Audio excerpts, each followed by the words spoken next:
இப்ப நேரடியா ஒரு சின்ன லேப்டாப் வந்து என்ன பண்றது, என்னுடைய சொத்துக்கள் அத்தனையுமே இது மூலமா நான் பரிமாற்றம் பண்ணலாம். கரெக்டா? நான் அமெரிக்கால இருக்க என் பையன் இருக்கான்னு வச்சுக்கோ, அவனுக்கு வந்து நான் 50 கோடி கொடுப்பாரு, இங்க ஒரு இதுக்கு எனக்கு அப்ரூவல் ஆயிருக்கு பிசினஸ் ஸ்டார்ட் பண்றதுக்கு அப்படின்னா இன்ஸ்டன்டா நான் இங்க இருந்து அனுப்புறேன். ஆனா பழைய காலம் நான் எப்படி நினைச்சே பார்க்க முடியாது. இந்த கம்ப்யூட்டர் கூட கண்டுபிடிக்காத காலத்துல என்ன பண்ணணும், அப்படியே தூக்கிட்டு போகணும், கரன்சியை தூக்கிட்டு போகணும். நான் சொல்றது வந்து 60-70 வருஷம் முன்னாடி ஒரு கப்பல்ல மூட்டை மூட்டையா அமெரிக்கன் டாலர்ஸ் தான் இங்க இந்தியால கன்வெர்ட் பண்ணிட்டு 50 கோடி ரூபாய்க்கு இங்க இந்தியன் எக்ஸ்சேஞ்ச் ருப்பி அப்ப எப்போ 5 ரூபாய் வந்திருக்கும். அதை கொடுத்து 50 கோடிக்கு 5 250 கோடி இந்தியன் ருபீஸை கொடுத்து 50 கோடி யூஎஸ் டாலர்ஸ் ஒரு கப்பல்ல தான் டேங்கர்ல தான் ஏற்றணும். $100 $1000 மாத்தி தூக்கிண்டு போய் என் பையனுக்கு கொடுக்கணும். ஆனா இப்ப என்ன நடக்கிறது, நான் வந்து இன்ஸ்டன்ட் அவனோட பேங்க் அக்கௌண்ட், அவனோட அந்த ஐஎஃப்எஸ்சி கோடு, இன்டர்நேஷனல் எல்லாம் கோர் பேங்கிங், என் அக்கௌண்ட்ல இருந்து இன்ஸ்டன்டா $50 கோடி மாத்தி விடலாம். First time, distance and time, physical பொருள் எதுவுமே இங்க இன்வால்வ் இல்லை, எல்லாம் சூக்ஷ்மத்தில் நடக்கிறதா இல்லையா? ஒரு சாஃப்ட்வேர் ப்ரோக்ராமே என்ன, நிறைய சிம்பிள்ஸ், இந்த கீபோர்ட்ல இருக்கிற நிறைய சிம்பிள்ஸ் அத்தனையும் சாஃப்ட்வேர் ப்ரோக்ராம்ல வருது. கொச்ச கொச்ச கொச்ச கொச்சன்னு இருக்கும். டைனிங் ஒரு பெரிய பார்ட்டி ஃபங்க்ஷன்ல பரிமாறப்படுற இடம் ரொம்ப சுத்தமா இருக்கும், நீட்டா இருக்கும். எங்க 1000 பேர் உட்காந்து சாப்பிட்றாலும் அந்த இடம் இதுவா இருக்கும். கிச்சனுக்கு போய் பாருங்க, கந்தர்கோலமா இருக்கும். ஒரு சைடு கோசை நறுக்கிட்டு இருப்பா, ஒரு சைடு உருளைக்கிழங்கு மலையா கொட்டி கிடக்கும், ஒரு சைடுல சாம்பார்ல பெரிய கரண்டியை போட்டு ஊட்டின்னு இருப்பான் ஒருத்தன் 4 பேர் ஜாங்கிரி பிஞ்சின்னு இருப்பா. அந்த மாதிரி சாஃப்ட்வேர் ப்ரோக்ராம்குள்ள போய் பார்த்தா தான் தெரியும். லைன் லைன் லைன் லைன் லைனா ஒரு கலர் கோடு இப்படி வரணும்னா கூட ஒரு ப்ரோக்ராம் இருக்கு, அதுக்கு ஒரு நம்பர் இருக்கும், HTML கலர் கோட்ஸ் இருக்கு. அந்த கோடை அங்க போட்டு செமிகோலன் போட்டு போட்டாதான் அங்க வரும் கரெக்டா வெளியில. உங்களோட பாஸ்வேர்டு வந்து சேரணும்னா அப்படி வரணும். உங்களுடைய ஃபண்ட்ஸ் ட்ரான்ஸ்ஃபர் நடக்கணும்னா பின்னாடி ஆகப்பட்ட ப்ரோக்ராம் இருக்காங்க. அந்த மாதிரி அனந்த கோடி மக்களை என்ன பண்ணிவிட்டா, டீசைஃபர் பண்ணி அந்த சிம்பிள்ஸ் கோடா மாத்தி அவளுடைய பொசஷன்ஸ் எல்லாம் அந்த மாதிரி தமாத்தோட லேப்டாப்ல இல்லாட்டி மொபைல் போன்ல இருந்து இங்க இன்ஸ்டன்டா மாத்திடலாம். ஆனா 60 வருஷம் முன்னாடி கதை என்ன, கப்பல்ல தூக்கிட்டு 6 மாசம் போனோம் இல்லையா? இப்படி வந்து எல்லாம் பிசிக்கலாவே ஒரு கேள்வி கேட்கிறாரு. இதே இவ்வளவு இந்த சூக்ஷமத்தை போல கோட்டி மடங்கு சூக்ஷமம் தான் ஆன்ம பொருள். அப்படின்னு என்ன அர்த்தம்னா, சக்திகள் அனைத்துமே வந்து ஆன்ம பொருளே அனைத்து சக்திகளும் பொறுமா. இப்ப எல்லா கண்டுபிடிப்புகளும் ஆன்ம சக்தியிலிருந்தே வெளில வருது. இந்த ப்ரோக்ராம் எழுதினார்ல, ஒரு காலத்துல வந்து ஒரு பர்டிகுலர் கம்பெனி டு இன்னொரு கம்பெனி, ஒரு ஷிப்ல இருந்து நிலத்துல இருக்கிற அவளோட ஆபீஸ்க்கு பேசுறதுக்கோசரம் யூஸ் பண்ணப்பட்டதுதான் இந்த கம்ப்யூட்டர் லாங்குவேஜ். ஹைப்பர் டெக்ஸ்ட்னு பேரு. யூனிவர்சல் ரிசோர்ஸ் லிங்க்னு பேரு, URL. ஒன்னு ஒரு கமால வேறுபடும், ஒரு இதுல வேறுபடும், ஒரு செமிகோலன்ல வேறுபடும், ஒரு ஃபுல் ஸ்டாப்ல வேறுபடும், ஒரு சிம்பிள்ல வேறுபடும், ஒவ்வொரு டிரான்சாக்ஷனும் வேற வேற காம்பினேஷன்ல வேறுபடும். எல்லாம் 2 தான் பைனரி கோட்ஸ் தான். இந்த பைனரி கோட்ஸ் வேற வேற விதங்கள்ல கிச்சனுக்குள்ள கந்தர்கோலமா இருக்க மாதிரி அந்த சாஃப்ட்வேர் ப்ரோக்ராம்ல அப்படி இருக்கும். PHP, ஜாவா, என்னென்னமோ இருக்கும், HTML, ஏகப்பட்ட சாஃப்ட்வேர் ப்ரோக்ராம்ஸ். அவ அப்படி வச்சுருக்கா. அப்படி பண்ணது இப்ப என்ன, யூனிவர்சலைஸ் பண்ணிவிட்டா. கம்பெனிகள்லாம் அந்த டெக்னாலஜி வாங்கிட்டு அப்படி பண்றது. அந்த மாதிரி இந்த ஆன்ம பொருள் வந்து இதை விட கோடி மடங்கு சூக்ஷ்மம். ஆனா இதை பாக்குறதுக்கு இந்த கம்ப்யூட்டர் லாங்குவேஜ் கத்துக்கிறதெல்லாம் கூட கஷ்டம், இந்த ப்ரோக்ராம் பண்றதெல்லாம் கூட கஷ்டம். நம்மளுக்கு கூட பாக்குறது அவ்வளவு ஈஸி.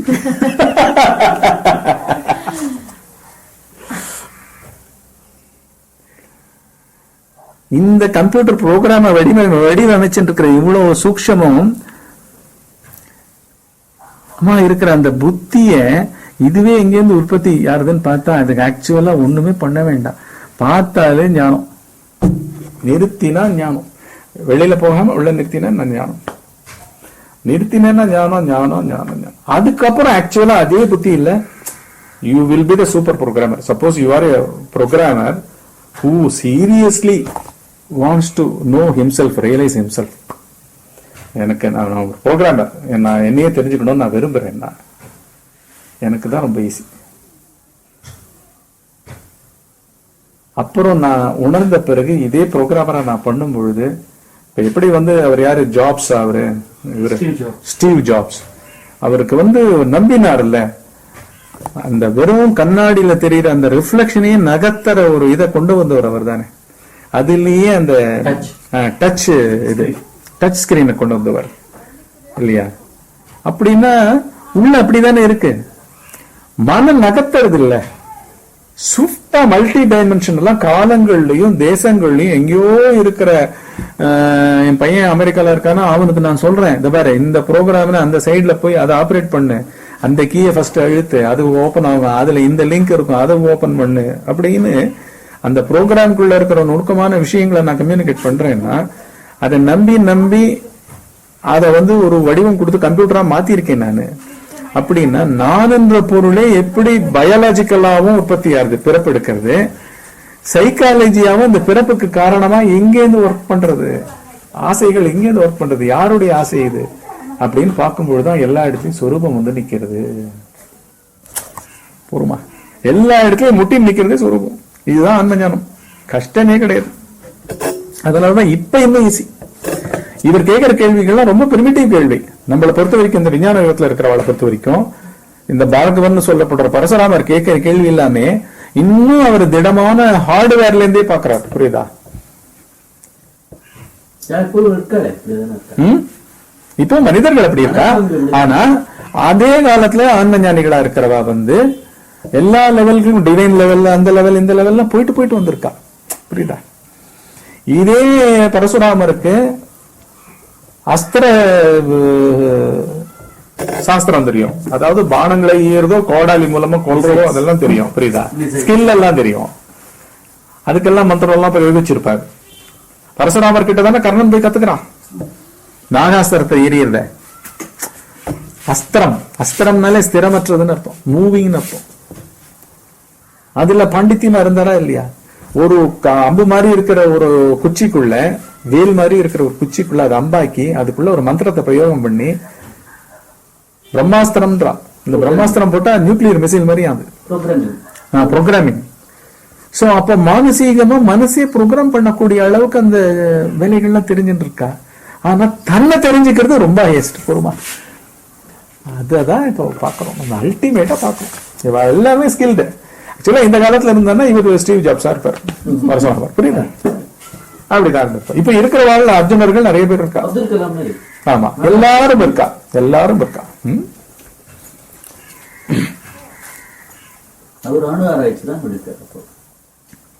பிராந்தி விஷயம், அதாவது பிரமிப்பு விஷயம், தேங்கி அதிர்ச்சியாய் நிக்கிற விஷயம், ஒரு காட்சியை பார்த்துட்டு அசத்தியமா இருந்தாலும் பிராந்தி சுரூபம் சத்தியமா இருப்பதால் அத்வைதம் எங்கனும் கைகூடும். அதாவது இரண்டற்ற நிலை, மேல கடந்த நிலை எங்க வருது? பார்ப்பவனா நான் இருந்துட்டு இருக்கேன், பார்க்கப்பட்ட காட்சியினுடைய சயின்ஸ் அப்படியே இருக்கு, மாறவே மாட்டேன்றது. புரியுதா? எப்படி கைகூடும்? அசத்தியமான ரஜ்ஜு சர்ப்பம் முதலிய வஸ்துக்களினிடம், அதாவது கயிறு பாம்பு வஸ்துக்களிடம் அர்த்தம் கிரியை நிலைப்பு முதலியன காணப்படுகிறது இல்லை. ஜகத்தில் எல்லா வஸ்துக்களும் நிலைப்புடையனவாகவும் அர்த்தம் கிரியை பொருந்தியவையாகவும் இருந்து துவைத்தம் நிச்சயமாக ஏற்படும் பொழுது அவைகளை அசத்தியம் என்று எவ்வாறு கூறலாம்? புரியுதா? திருஷ்யம், அதாவது அறிபடு பொருள் ஞானம் யாவும், அறிபடு பொருள் அதாவது தேங்கியுள்ள அறிவு நிலைகளில் தேங்கியுள்ள பொருட்களின் ஞானம் யாவும் பிராந்தி ரூபமாக கருதப்படுமானால் பிராந்தி ஞானம் என்றும் பிராந்தி இன்றிய ஞானம் என்றும் வேற்றுமை எங்கனம் உண்டாயிற்று? இந்த பிராந்தியும் எல்லோருக்கும் ஒன்று போல் இருப்பதற்கும் காரணம் என்ன? இதனை எனக்கு அருள வேண்டும். இவ்விதமான சந்தேகங்கள் அடியின் இருதயத்தில் குடிகொண்டிருக்கின்றன. என்ன கேட்கிறான்னா, நீங்க கண்ணாடி மாதிரி ஆன்ம பொருள் இருக்குன்னு சொன்னேன். கண்ணாடிக்குள்ள ஒரு பெரிய நகரமே தெரிகிற மாதிரி ஆன்மா கண்ணாடியா எல்லாத்தையும் பிரதிபலிச்சுட்டு இருக்குன்னு சொன்னேன். ஆனா நான் இந்த பிரபஞ்சத்துல பாக்குறதுல எல்லாம் அந்த பொருள் பெருசா வேற்றுமை அடைஞ்சவன் எனக்கு தெரியல. தண்ணி அதே மாதிரிதான் கீழ் நோக்கி பாயிருது. கொதிக்க வச்சா ஆவியாருது, உறைஞ்சா நீ பனிக்கட்டியாருது. இப்படிதான் போயிட்டு இருக்கு. இதுல எல்லாம் துவைத்தம் அப்படியே தான் இருந்துட்டு இருக்கு. நான் பார்த்தவன் அதனுடைய நிலையில அதனுடைய அறிவுல என்ன பெரிய மாறுதலும் இல்லை. சோ துவைத்தமா தான் என் மனம் இந்த உலக காட்சிகளையும் பார்த்துட்டு இருக்கும் பொழுது எனக்கு எப்படி அத்வைதம் சித்திக்கிறதுன்னு சொல்றேன். நான் எப்படி ஞானமயம் தான், ஞான பொருள்னு சொல்லப்படும் அந்த பேரறிவு பொருள் தான் இந்த கண்பவனும் இருக்கு, அந்த ஜலமாவும் இருக்கு, அதுவும் பேரறிவு தான் அப்படின்லாம் சொல்றேன்ல. கண்ணாடியில இருக்கிற பிரதிபிம்பம் அதே மாதிரி வெளில தான் தெரிஞ்சிட்டு இருக்கு. ஆனா ஆன்ம பொருளே கண்ணாடி, ஆன்ம பொருளே உள்ள இருக்கிற பிரதிபிம்பம் சொல்றேன். அதுக்கு அந்நியமா கண்ணாடியும் கிடையாது, பிரதிபிம்பம் கிடையாது. இதெல்லாம் எனக்கு சுத்தமா புரியல அப்படின்ற. புரியுதா? இத்தகைய பிரச்சனைகளை சர்வஜரான, அதாவது சர்வஜர்னா எல்லாம் அறிந்தவர், இத்தகைய பிரச்சனைகளை எல்லாம் அறிந்தவரான தத்தாத்திரேயர் கேட்டு நல்ல பிரச்சனைகள், நல்ல கேள்விகள் கேட்டது பற்றி சந்தோஷத்துடன் மறுமொழி கூற ஆரம்பித்தார். ஏன்னா ஆன்ம பொருளை நோக்கி, அது என்னவோ எனக்கு புரியல கூட அந்த கேள்வி மடத்தனமான கேள்வி இல்லை. ஆனா ஆன்ம பொருளை பத்திய சந்தேகங்களை கேட்டாதான் அந்த பதில் சொல்றதுக்கு இன்ட்ரெஸ்ட் இருக்கும். அனாத்ம விஷயங்கள் இருக்கு, புரியுதா? இன்னும் உலகத்தை போக்குறதே தெரியாம இருக்கும். உலகத்து விஷயங்கள்ல உண்மையா நினைச்சிட்டு இருப்பா. அந்த விஷயங்களை பத்தி கேட்பா. இது இப்படி இருக்கேன், அது அப்படி இருக்கே அப்படின்னு உலகத்துல ஏதோ ஒரு இதை பத்தி, ஏதோ அந்த கோவில்ல போனா அது நடக்கிறதே, அங்க போனா இதெல்லாம் கை கூடுறது, பரிகாரங்கள் நடக்கிறது, அப்படி இப்படின்னு கேட்பா. இதெல்லாம் அனாத்ம கேள்வி, தெரியுதா? ஆன்ம பொருள் பேரறிவு. பேரறிவை போக்கி நோக்கி திரும்பினாலே அந்த கேள்விகளுக்கு கூட பவர் வந்துடும். அந்த மாதிரி கேள்விகள் கேட்ட உடனே அவருக்கு ரொம்ப சந்தோஷமாயிடுறது, புரியுதா? சந்தோஷமாய் சொல்றார், இத்தகைய கேள்விகளை எல்லாம் அறிந்தவரான தத்தாத்திரேயரிடம் கேட்டு நல்ல கேள்விகளை கேட்டது பற்றிய சந்தோஷத்துடன் மறுமொழி கூற ஆரம்பித்தார். ராமா, நீ கேட்ட கேள்விகள் யாவும் முன்னமே கேட்டிருக்கிறாயானாலும் தகும். நீ ஏற்கனவே கேட்டதுதான் இதெல்லாம், பரவாயில்ல, ஆனாலும் இட்ஸ் வர்த் ஆஸ்கிங் அகைன். சந்தேகம் நிவர்த்தியாகி மனதில் கன்ஃபர்மிட்டி உண்டாகிறவரையில், துஷ்டி உண்டாகிற வரையில் அடிக்கடி சோதனை செய்ய வேண்டியது. புரியுதா? மனத்துல சந்தேகம் மாத்திரம் இருக்கக்கூடாது. இந்த மாதிரி ஆத்ம விஷயங்கள், அனாத்ம விஷயங்களை பேசவே கூடாது. வெட்டி வேஸ்ட். இஷ்யூஸ், குணங்கள், கம்பாரிசனு, அங்க போய் வாங்கலாமா, இங்க போய் வாங்கலாமா, அவன் சீப்பா கொடுப்பானா, இவன் சீப்பானா, அந்த ப்ராடக்ட் பெஸ்டா இருக்குமா, எல்லாம் அனாத்ம விஷயங்கள். கார் வாங்குறது, வீடு வாங்குது, பங்களா வாங்குது, அந்த பொண்ணை கட்டிக்கலாமா, இந்த பொண்ணை கட்டிக்கலாமா, இந்த குடும்பம் நல்ல குடும்பமா, நல்லா அனாத்ம விஷயம். தன்னை பத்தி 6000 விஷயங்களை எவ்வளவு வேணா கேட்கலாம். அது ஒர்த்து, அதுக்கோசரம் வாழறதும் ஒர்த்து. அதனால இதெல்லாம் சந்தேகம் நிறைய நிவர்த்தியாகும்படி நீயே செஞ்சுக்கணும். நிறைய பரிசோதனை செஞ்சு எத்தனை தடவை கேளு, நான் சொல்றதுக்கு தயார் அப்படின்னு சொல்லிட்டு சொல்ல ஆரம்பிக்கிறார். மாணவன் தன் மனதில் இருப்பதை வெளியிட்டு கேளாவிட்டால் குருநாதன் எங்கனந்தான் பதில் சொல்வார். சோ நீ கேட்டோ ஆகணும். இதுக்குன்னே நான் வெயிட் பண்ணிட்டு இருக்கேன். ஏன்னா சந்தோஷமா இருப்பா. ஏன்னா இந்த பிரபஞ்சத்துல இந்த கேள்விகளை கேட்கிறவளே கிடையாது, இந்த மாதிரி ஆராய்ச்சி பண்றவளே கிடையாது. அந்த மாதிரி ஆராய்ச்சி பண்ணல என்ன பண்றா, அம்மாவும் பயப்படுறா, பொண்டாட்டியும் பயப்படுறா. ஐயோ நீங்க நோ கேட்கறது ஓடிப்பா போறீங்களா வீட்டை விட்டு. எங்க ஓடி போக முடியும்? மனத்துக்குள்ளதான் வாழ்க்கை நடந்துட்டு இருக்கு ஒவ்வொருத்தருக்கும். உடம்ப ஒழிச்சுட்டு எங்கேயோ போய் உட்கார்ந்துட்டு விசாரம் பண்றது ஒண்ணும் இல்லையே, துறவுன்னு ஒண்ணும் கிடையாது. இன்னும் இந்த விஞ்ஞான யுகத்துல எதுவுமே கிடையாது. இதுவுமே அடைய முடியாத பிளேஸும் கிடையாது, புரியுதா? டக்குன்னு ஒரு 2 நாள்ல கூட கைலாஷ் போயிட்டு வந்துடலாம். இங்கேருந்து ஒரு பிளைட், அங்கேருந்து ஒரு ஹெலிகாப்டர் நேரம் கொண்டு போய் மானசரோவர் ஒரு பக்கத்துல இறங்கி ஒரு ஜஸ்ட் 1/2 மணி நேரம் நடந்தா போய் சேவிச்சுட்டு நமஸ்காரம் பண்ணிட்டு திருப்பி ஒரு 2 மணி நேரத்துல டெல்லி வந்துடலாம். அங்கேருந்து ஒரு 4 மணி நேரத்துல வந்துடலாம் சென்னை. முடிஞ்சு போச்சா இல்லையா? அப்படிலாம் இருக்குங்க. ஆனா இதெல்லாம் பிசிக்கல் திங்ஸா போயிடுச்சு. பக்தி எல்லாம் பிசிக்கல் திங்ஸா போயிடுச்சு. எல்லாருமே to get something, to have something, to become something. கைலாச தரிசிச்சவன், பாபங்களை ஏதோ தொலைத்தவன், சிவபெருமான் கிட்ட போய் மன்னிப்பு கேட்டவன், என்னென்னவோ வகைரா வகைரா வகைரா வகைரா. பட் இதெல்லாமே கிடையாது. இது நேரடியான நான் என் சொரூபத்தை பத்தி விளக்கப்பா அப்படின்னு கேட்ட கேள்வி. அதனால இந்த கேள்விகள் கேட்கப்பட வேண்டிய கேள்விகள். அதனால நீ இப்படி கேட்காம நான் எப்படி பதில் சொல்ல முடியும்? இந்த மாதிரி கேள்விகள் ஃபர்ஸ்ட் அந்த இடத்துல வந்து நிக்கிறவாளை பார்த்தாலே சந்தோஷம். அதுக்கப்புறம் அந்த கேள்வியா வந்துடுத்துனா இன்னும் பரம சந்தோஷம். இப்படி கேட்டே ஆகணும், இப்படி கேட்டுதான் நிவர்த்தி செய்யப்படும் அப்படின்னு சொல்லி ஆரம்பிக்கிறார். தன் மனதில் இருப்பதை வெளியிட்டு கேளாவிட்டால் குருநாதன் எங்கனம் சொல்வார்? பிராணிகளது புத்தி பேதத்தினால் அவர்களுடைய தர்க்கம் வெவ்வேறு நிலை உடையதாய் இருக்கிறது. இங்க பிராணிகள் அப்படின்னு சொல்றது வந்து அறிவுல நிறைய பேர் நிறைய நிலைகள்ல இருக்கிறதுனால அவளுடைய கேள்வியும் அம்மாயமா அங்கங்க மாட்டின்னு கிடக்கும். அதுல ஆத்மா அனாத்ம விஷயங்களாகவும் இருக்கும். அதனால பலவிதமான கேள்விகளாக இருக்கிறது. அது வேறு வேறு நிலைகளை கொண்டு அந்த கேள்விகள் கேட்கப்பட்டிருக்கின்றன. தன் கருத்தை தெரிவித்து கேளாமல் எவன் தான் சந்தேக நிவர்த்தி அடைவான்? தன்னுடைய நாட்டம், தன்னுடைய கருத்து, தான் இந்த மாதிரி நான் பார்த்து வச்சிருக்கேன், இது கரெக்டா அப்படின்னு அவன் ஒப்பிட்டு கேளாமல் அவனுக்கு எப்படி சந்தேகம் போகும்? ஆகையினால் கேட்பவனுக்கு திடமான வித்தை உண்டாகிறது. நல்ல ஆத்மா கேள்விகள், அனாத்ம கேள்விகளா இல்லாமல் தன்னையே புடம் போட்டுண்டு தவிக்கிற கேள்விகளோட தான் இங்க வாழணும். அதுக்கு கண்டிப்பா அந்த பொருள் வந்து பதில் சொல்லும். அவனுடைய பாஷையில அவனுக்கு புரியும் விதமாக உணர்த்தப்படும். அதனால அவனுக்கு திடமான வித்தையே உண்டாயிடுறான், ஸ்கில்ஃபுல் ஆயிடுறான். நிரூபணம் செய்வதற்கு கேள்வி என்பது பீஜமாகும். புரியுதா? ஒண்ணுத்த வந்து சந்தேகமர நிவர்த்தி பண்றதுக்கு ஃபர்ஸ்ட் கேள்விதான் அதனுடைய விதையா இருக்கணும் அப்படின்றார். கேளாதவனுக்கு வித்தையே இல்லை, கேளாதவனுக்கு வாழ்க்கையே இல்லை. இதுவும் இல்லை அதுவும் இல்லை.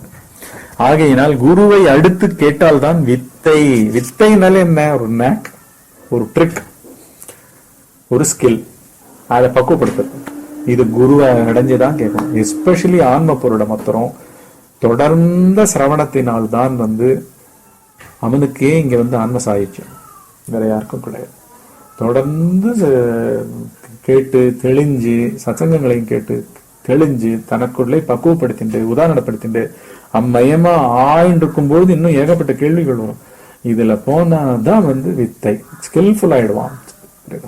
அதனாலதான் அந்த காலத்துல குருகுல அபியாசமா இருந்தது. சித்ரூபி ஒருத்தியாக இருந்தும் விசித்திரமாக விளங்குகிறாள் என்பது என்று ஏற்படுகின்றது எவ்விதம் என்றால் அப்படின்னு இப்ப அந்த சயின்ஸை விளக்குற அந்த பொருள் பேரறிவு அவளை ஒரு பெண்ணா வர்ணிக்கிறாங்க. திரிபுரைன்றது ஒரு பெண் வடிவமா ஆதிபராசக்தியா வர்ணிக்கிறான்.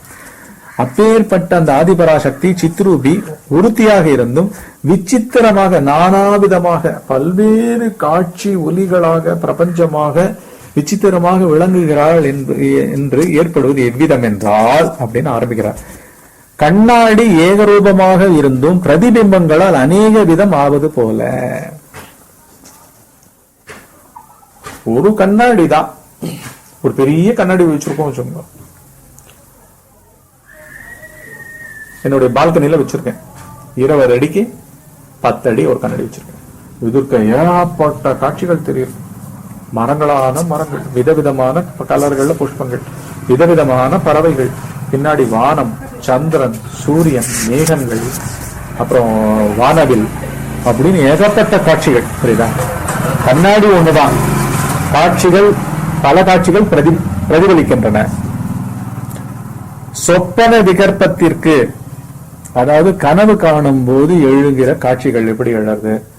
நானே கனவு காண்பவன், நானே எங்கேயோ மலையில நடந்து போயிட்டு இருக்கேன், நானே என்னுடைய ஃப்ரெண்ட்ஸோட அரட்டை அடிச்சுன்னு போயிட்டு இருக்கேன், அப்ப ஒருத்தவன் சரிக்கு விழறான், டக்குன்னு அவனை தூக்கி விடுறான், இப்படின்னு நுணுக்கமா அந்த ஃபீலிங்கோட உண்மையா நடந்துட்டு இருக்கு அங்க விகற்பங்கள். சொப்பன விகற்பத்திற்கு முன்னதாக கேவலமாக இருக்கும் மனது ஒன்றே திருஷ்டாவாகவும் தரிசனமாகவும் திருஷ்யமாகவும் விசித்திரமாக விளங்குவதை நீ பார். கனவுக்கு முன்னாடி கனவே ஆரம்பிக்கல, அதுக்கு முன்னாடி ஒண்ணுமே இல்லாம இருந்தது. அதுதானே இப்ப கனவு காண்பவன். கனவில் ஏற்பட்ட காட்சிகள், கனவுல தானே ஒரு காட்சி. அதற்கு முன்னாடி எல்லாரோடையும் 5 ஞான புலன்களால பலவிதமா பேசிட்டு இருக்கேன். அவ கொண்டு வந்ததை வாங்கி சாப்பிடுறேன், நான் கொண்டு வந்ததை அவளுக்கு கொடுக்குறேன், இது நல்லா இருக்கும் டேஸ்ட் பண்ணி பாருன்றேன். புரியுதா?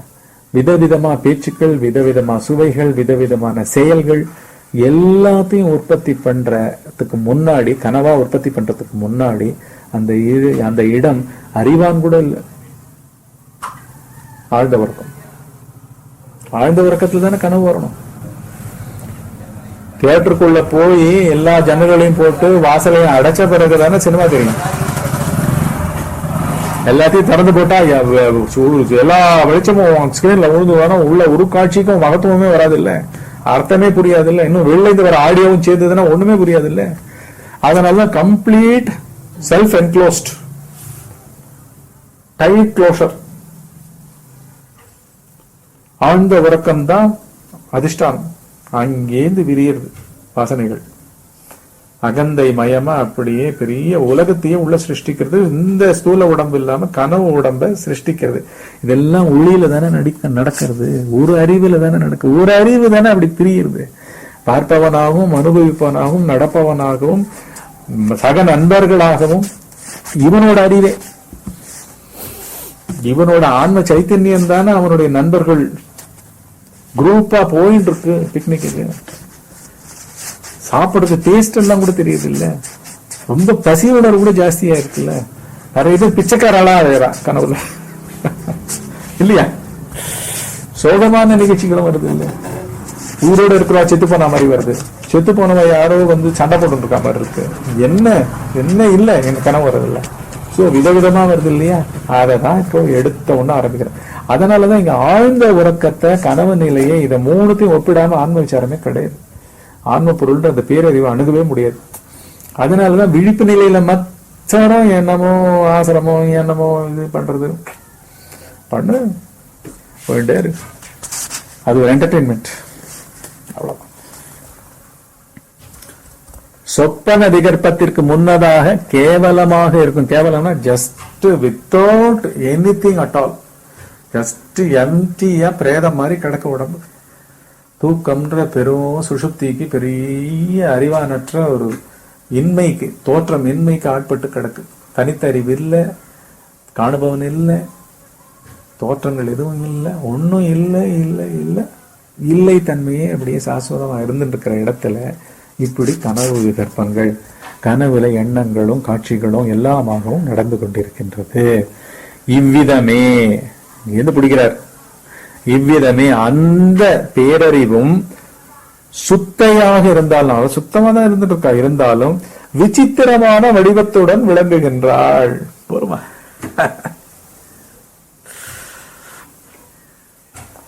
Absolutely pure. அவளுக்கு எதிர்க்க ஒரு காட்சி கிடையாது. ஆனா அவதான் இந்த பிரபஞ்சம், ஆனா இந்த பிரபஞ்சம் கிடையாது. போருமா, உயிருள்ள பொருட்களும் கிடையாது, உயிரற்ற பொருட்களும் கிடையாது, ஜட பொருட்களும் கிடையாது, எதுவும் கிடையாது. அவளே தான், ஆனா எல்லாம் இருக்கு. அவளே தான் இவைகளும், அத்தனை காட்சிகளும். அவளே தான் விசித்திர வடிவத்துடன் விளங்குகின்றாள். சித்தென்றும், அதாவது அறிவென்றும் அறிபடு பொருள் என்றும் சொப்பனத்திலும் கூட இருவிதமாக விளங்குகின்றது.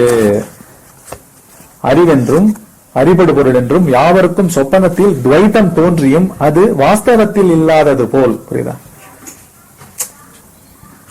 கனவுல வந்து துவைத்தம்னா என்ன அர்த்தம்? இரட்டைகள் அர்த்தம். நானு உலகம்,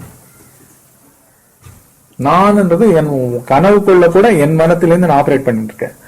கனவுல கூட நான் அப்படி போயிட்டு இருக்கும்போது என் கால் எங்கே மாட்டின்னு இருக்கு, அங்க கூட என் கால். புரியுதா? நான் வேறு. புரியுதா?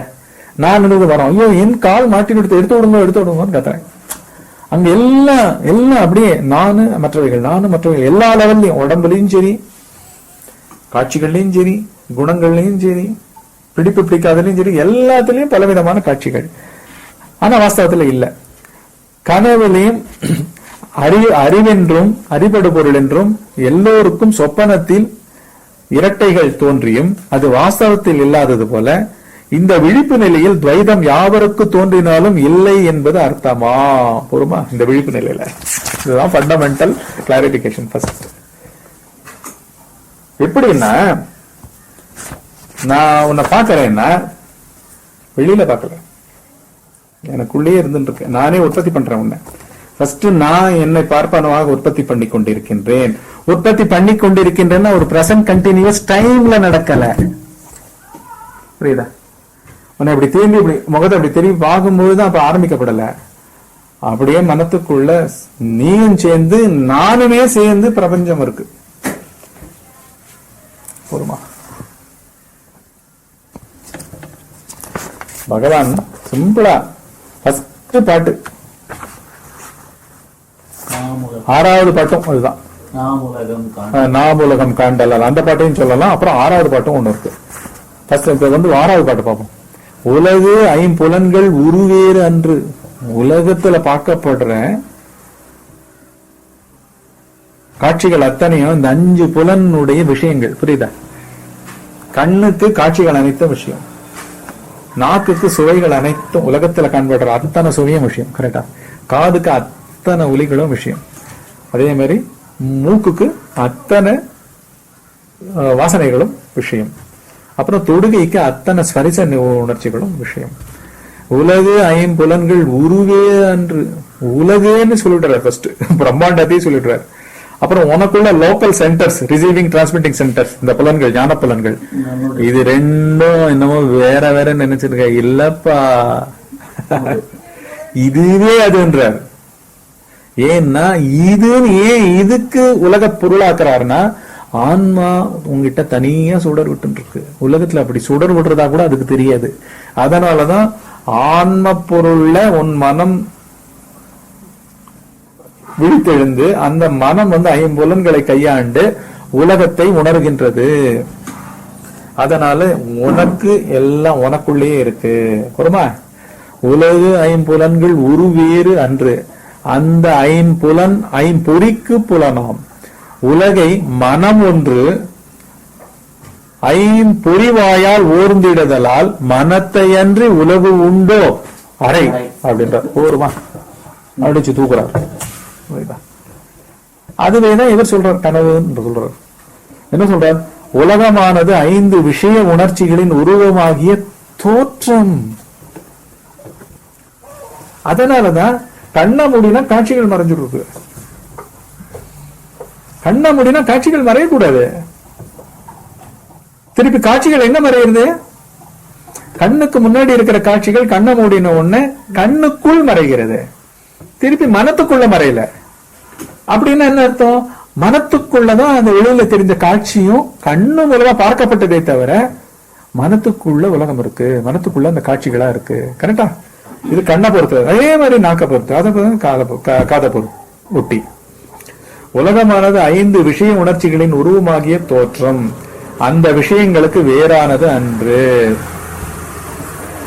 விஷய உணர்ச்சிகளின் தோற்றம். உணர்ச்சி வசப்படுபவன் யார்? மனம். பொறுமா? உணர்ச்சிகளுக்குத்தான் உலகமே தவிர உலகத்துக்கு நாம் கிடையாது. எனக்குத்தான் உலகமே தவிர என்னுடைய உலகம், என் மனமே தான் உலகம். அந்நியமா கூட இல்ல. அதனாலதான் எங்க காலம் கூட கிடையாது. இன்ஸ்டன்ட் தான் சத்பொருள், அந்த சிற்பொருள். பேரறிவு டைம்ல போய் டிராவல் பண்ணல, கண்ணை திறந்து பார்த்து. அதனாலதான் இந்த ஆப்ஜெக்டிவ் ஸ்டடிஸ் எல்லாம் நம்ம பண்றோம்ல. இந்த ஞானம் மொத்தம் தானாதான் சித்திக்கிறது. ஆனா அந்த பௌதிக விஞ்ஞானத்தை பத்தி போய் ஸ்கூல்ல போய் கத்துக்கிறோம். ராமலிங்கம் எல்லாம் என்ன சொல்றாரு? ஐயோ, எனக்கு அந்த அறிவு வேண்டாம். இந்த பேரறிவுன்னு சொல்லப்படுற இந்த இயற்கை எனக்கு அப்படி பொழிஞ்சிட்டு இருக்கு, படிப்பேன், எனக்கு வேண்டாம். தானாகவே வந்தவர் அவர், முழுமையா அப்படியே வந்தவர். ஸ்கூலுக்கே போல, 2 நாளா 3 நாளா போனார். அப்ப வாத்தியார் கையை எடுத்து கும்பிட்டு வர்ற, ஐயோ உனக்கு ஓதுவிக்கிற அளவுக்கு நான் இல்லை, என்கிட்ட இல்லை. நீ இயற்கையிலேயே ஞானி, இயற்கையா வந்திருக்க. 6-7 வயசு பையன் இயற்கையாவே நீ வந்திருக்க அப்படின்னா வெளியில இயற்கையோடய தெரிஞ்சாரு அவரு. அவர் கேட்டதெல்லாம் எனக்கு ஒரு தனி அறை கொடுங்க அண்ணா, அது போரும் அப்படின்றாரு. ஒரு தனி ரூம் கொடுங்க. அங்க உள்ள பாக்குறாருப்பா, உள்ள பாக்குறதா முக்கியம். அதனாலதான் உள்ள இருக்கிறதா பெரிய கிராண்ட் ஸ்டெப். உலகமானது 5 விஷய உணர்ச்சிகளின் உருவமாகிய தோற்றம். அந்த விஷயங்களுக்கு வேறானது அன்று. அந்த 5 விஷயங்களானவை சப்தம், ஸ்பரிசம், ரூபம், ரசம், கந்தம். சப்தம்னா ஒலி, ஸ்பரிசம்னா தொடுகை உணர்ச்சி, ரூபம்னா கண்காட்சி, ரசம்னா நாக்குனால சுவையறிதல், கந்தம்னா மூக்கினால் முகர்ந்து பார்த்தல், வாசனைகள். 5 இந்திரியங்களுக்கும் அறியக்கூடிய விஷயங்களாகும். மனம் ஒன்றே இந்த உலகத்தை 5 இந்திரியங்களின் வாயிலாக அறிந்து கொள்வதனால் மனத்தை தவிர அதற்கு அந்நியமாக உலகம் ஒன்று உள்ளதோ இருந்தால் சொல். போர்மா, இதையே தான் அவர் சொல்றார். என்ன சொல்றார்? அறிவென்றும் அறிபடு பொருள் என்றும் கனவிலும் கூட இருவிதமாக விளங்குகின்றது. ஆனா அந்த கனவுக்கு ஆட்படுறதுக்கு முன்னாடி பாக்குறவனும் இல்ல, கேட்கறவனும் இல்ல, கனவு காண்றவனும் இல்ல, இதேதான் விழிப்பு நிலையம் அப்படின்ற. புரியுதா? ஒண்ணுமே கிடையாதுங்க. வெளிச்சத்தை அபேட்சியாமலேயே, அதாவது வெளிச்சத்தை சாராமலேயே குருடனானவன் பாவம் மூலமாக, எண்ணங்களின் மூலமாக தெரிந்து கொள்கின்றான் அன்றோ. இப்போ பிறவி குருடாளுக்கு என்ன? ஆகாயம், பூமி அப்படின்றதெல்லாம் வார்த்தை தான். ஆனா வார்த்தையில உண்மையான ஃபீலிங் இருக்கு அவளுக்கு. அவ கோல் எடுத்து அப்படி நடக்கும்போது வெத்து அப்படின்னு அந்த வெற்று ஆகாயத்துல அந்த கோல் அவ எடுத்துன்னு போன்ற அந்த ஸ்டிக் அப்படியே அலை பாயறதுலயும் அது ஆகாயம்ன்ற ஒரு ஃபீல் இருக்கா. ஆக்சுவலா அவ ஒரிஜினலா இருக்கா நம்மளை விட. நம்ம எல்லாத்தையும் மிஸ் பண்றோம். கண்ணு இருக்குன்னு எல்லாத்தையும் மிஸ் பண்றோம். அதே மாதிரி அங்க திடமான பொருளா திரவமான பொருளான்றது அவ ஸ்டிக் மூலமாவே அந்த உணர்வுகள் அத்தனை வாங்கிடுவா. டிரான்ஸ்மிஷன் ஆயிடும். ஒரு இலை மேல அந்த குச்சி பட்டுதுன்னா கூட தெரியும். இப்ப வித்தைகளை கற்கிறவா இந்த கராத்தேவோ இந்த மல்யுத்தமோ வேற என்னென்ன வாழ் பயிற்சி, எந்த பயிற்சியா இருக்கட்டும், கம்பம் பயிற்சியா இருக்கட்டும், கண்ணை கட்டின்றெல்லாம் கம்பம் சொல்றா இல்ல, சிலம்பம் சொல்றா இல்ல, எப்படி சொல்றா? எல்லாமே மனத்துல எல்லா புலன்களும் இருக்கு. மனத்துல நீ எந்த அளவுக்கு சென்சிட்டிவா இருக்கியோ அந்த அளவுக்கு எல்லாத்துலயும் ஸ்கில்ஃபுல் ஆயிடுவே. என்ன அறிவு நேரடியா ஜொலிக்கிற முதல் இடம் அறிவை உணர்ற ஸ்தலமே மனம்தான். அதனாலதான் கண்ணை மூடிட்டு தியானத்து மூலமா தான் ஆரம்பிக்கணும். விசாரமும் ஓயாம உள்ளே இருந்துன்னு தான் ஆரம்பிக்கணும். வெளிச்சத்தை சாராமலேயே குருடனானவன் ஒவ்வொரு பொருள்களின் பாவத்தை தெரிந்து கொள்கிறான் அல்லவா. பிறவி குருடனுக்கு காட்சி விளங்காவிட்டாலும் வடிவம் விளங்காவிட்டாலும் மற்றவர்களுக்கு ஸ்மரிக்கும் பொழுது வெளிச்சத்தை சாராமலேயே ரூபம் காட்சி விளங்குகின்றபடியால் காட்சிக்கு வெளிச்சத்தின் தன்மை இல்லை. வெளிச்சத்தினால நம்ம பொருள்களை பார்க்கல. நல்லா புரிஞ்சுக்கோங்க. உள்ளுக்குள்ளேயே ஒரு எண்ணம் வரும்போது, எண்ணம் ஒரு காட்சியா வருது. அந்த காட்சியே இன்பில்ட் வெளிச்சம் இருக்கு. புரியுதா? அதனுடைய அப்பர்ச்சர், அதனுடைய கான்டோர்ஸ், எல்லைகள், பரிமாணம். குருடா கிட்ட 2 ரூபாய் காயினையும் 1 ரூபாய் காயினையும் தொட்டு பார்த்து சொல்லிடுவா. 10 ரூபாய் நோட்டையும் 50 ரூபாய் நோட்டையும் தொட்டு பார்த்து சொல்லிடுவா. 20 ரூபாய் நோட்டையும் 10 ரூபாய் நோட்டையும் ஒரு மாதிரி கண்டுபிடிப்பா. வெற்றுத்தாளை கொடுத்தா அது சொல்லிடுவா, அது வெற்றுத்தாள்னு விடுவா. ஏன்னா அந்த ஃபீல நேர பாக்குறா.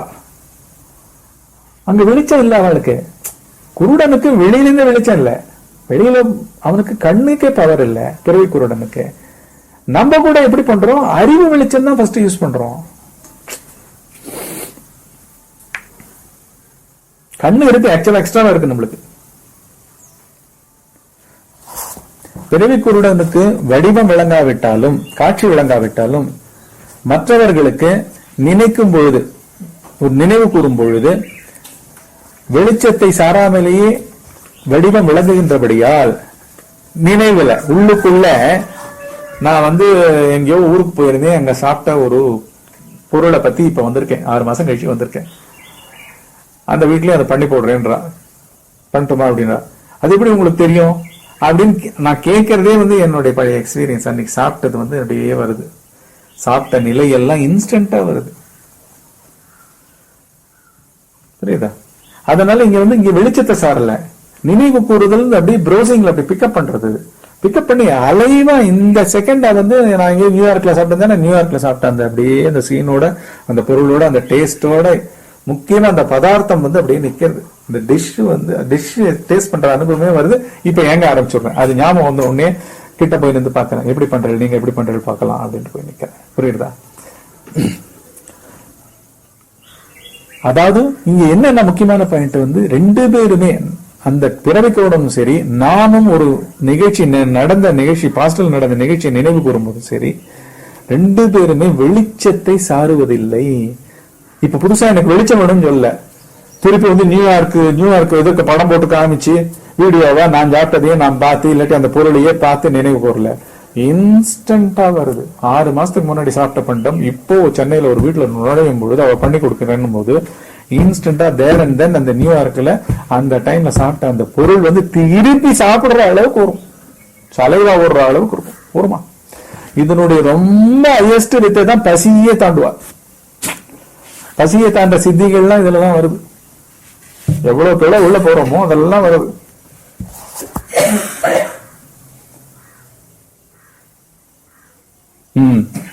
பிறவிக்குருடனுக்கு காட்சி விளங்காவிட்டாலும் மற்றவர்களுக்கு நினைவு கூறும் பொழுது வெளிச்சத்தை சாராமலேயே, அதாவது திருப்பி அந்த காலம் அந்த சூழ்நிலை அது மாதிரியான ஒரு வெளிச்சம் அதை சாராமலேயே அந்த வடிவம் விளங்குகின்றபடியால் அந்த வடிவத்திற்கு வெளிச்சத்தின் தன்மை இல்லை. புரியுதா? அதாவது நினைவுக்கு அதாவது எண்ணங்களுக்கு எண்ணங்கள் inbuilt lit, they are lit inbuilt. போருமா? அது பண்றது சித்திலிருந்து தான் எண்ணங்கள் ஸ்பிரிச்சுட்டே இருக்கு. சித்தே குறுகினாதானே அறிபடு பொருளான எண்ணம் சொல்றோம். எண்ணங்கள்லாம் அறிபடு பொருட்கள் தானே. அதனாலதான் இன்பில்ட்டா அவைகள் சித்தினுடைய பிரதேசமாகவே வருது. அதனாலதான் உள்ளதான் எல்லா பாதையுமே ஆரம்பிக்கப்படும். தன் ஆத்மஸ்வரூபத்தை தேடுறதுதான் எல்லையை போய் தாண்டறது, அந்த பொருளாவே மாறுறது. இந்த மாதிரி ஆப்ஜெக்ட பிறவிக்குருடன் அப்ரோச் பண்ணி உணர்வுல மனத்துல ரெஜிஸ்டர் பண்ணிக்கிற மாதிரியோ, கண்ணு இருக்கிறவா நன்னா அதை நினைவு கொண்டு பழைய அனுபவத்தை நினைவு கொண்டு சாப்பிட்ட அந்த பதார்த்தத்தை தன் மனத்திரையில் போட்டு இந்த க்ஷணத்துல அலைவா பாக்குற மாதிரியான விஷயம் சித்து விஷயம் கிடையாது. ஃபர்ஸ்ட் அந்த டிஃபரன்ஸை காமிக்கிறார். ஒருமா இது எப்படி இருக்குன்னு சொல்றாரு. அவ்வாறென்று இந்த சித்தின் விஷயத்தில், இந்த பேரறிவின் விஷயத்தில் பேரறிவை சாராமலேயே எக்காலத்திலும் எத்தேசத்திலும் எது விளங்குகிறது? பேரறிவை சாராமல் ஒன்றும் விளங்காது. எந்த காலத்திலையும் விளங்காது, எந்த தேசத்திலையும் விளங்காதுன்னு அர்த்தம். பொறுமா? அதனாலதான் நம்ம ஆழ்ந்த உறக்கத்துல மனம் இல்லைன்னா, நம்முடைய மனம் இல்லைன்னா பிரபஞ்சமே இல்லை. இப்ப எது உண்மை? பிரபஞ்சத்தை விட நம்ம மனம் தான் உண்மை. கரெக்டா?